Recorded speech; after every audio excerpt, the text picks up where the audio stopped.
Psycho.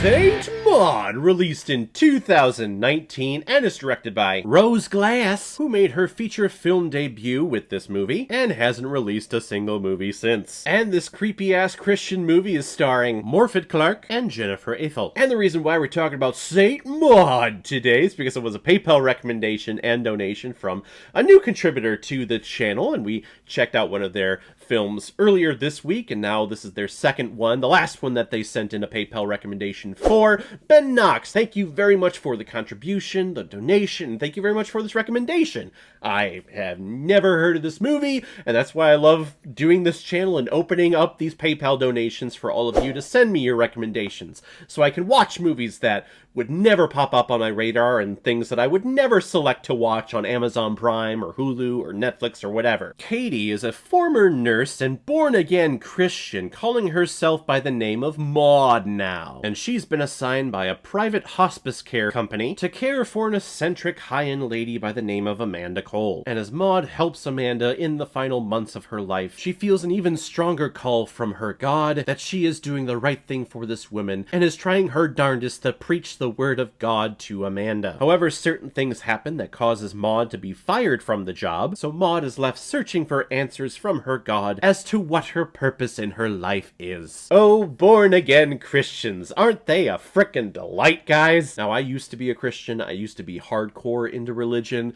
Like, every single Sunday, that's what's going. Every single conversation that I had in my everyday social life was all about God and religion. Hell, I even wanted to be a pastor or a minister when I was a kid. But then I went to college, and I grew up and realized just how hypocritical the whole Christian religion is, so I went away from it gladly. So when I'm introduced to a movie like this, where I'm seeing a character take the religion aspect of her faith to the extreme and so frickin' seriously, I just want to reach in to the screen, grab her by the shoulders, and just shake the hell out of her and say, "Hey! Would you lighten up a little bit?" I fully understand and I fully believe that having faith in a higher power or an omnipotent being that oversees everything can be very powerful and can be very comforting and give you a nice warm feeling and a sense of comfort when you come to the final days of your life. But the whole organized religion thing, it's just a sham to me, I'm sorry. So this character of Maude, who takes all of this shit way too seriously, and I'm talking way too seriously, like, in order for her to feel like she is the most devoted Christian on this planet to her God and to Jesus, she feels that she needs to punish herself. Like, hey, let me put nails in the soles of my shoes, and I'm gonna step on them and walk around, so that every step I take, I feel the pain that my God Jesus went through in his finest days, and that means I'm so in love and one with Jesus.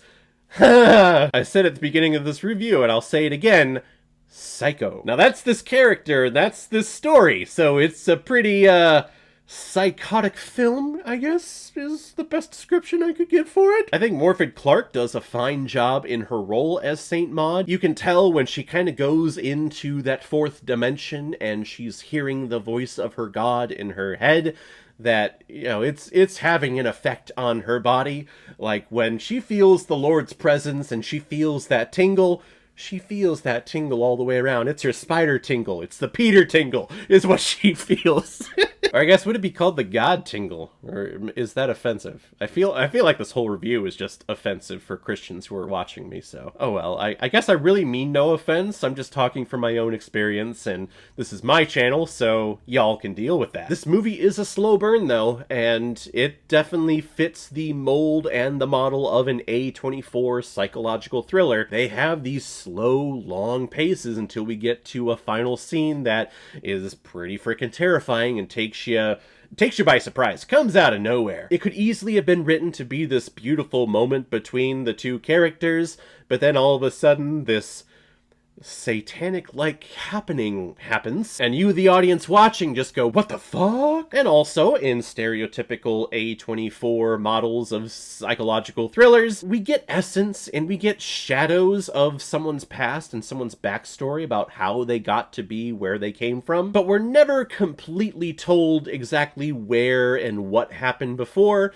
and we're also not necessarily told what happens in the future, or what happens at the end of this movie. When you see the logo A24 come on your screen, you're going to expect some ambiguity happening in your movies. Prepare yourself to walk out of the theater not knowing all of the answers to every single question that you have of the film, which is a great thing to have in a theatrical piece and in an artistic piece. As an artist, you should love to see different interpretations of your art that you put out there. It's just when a studio keeps on doing it, you kind of grow a little tired of the same thing of like, hey, something creepy happened in this person's past. We're probably not going to get the whole blown out thing of what happened, but then they're going to go along, they're a psycho-ish character, and then something's going to happen in the end that builds up to a pretty big climax, but then you really don't know, like, how it ends. Like, I guess you know how it ends, but you don't know how it ends, if you know what I mean. The formula, though, still leads to a pretty creepy and scary-ass time throughout the entire movie. I'm going to give Saint Maude 3 out of 5 Blu-rays.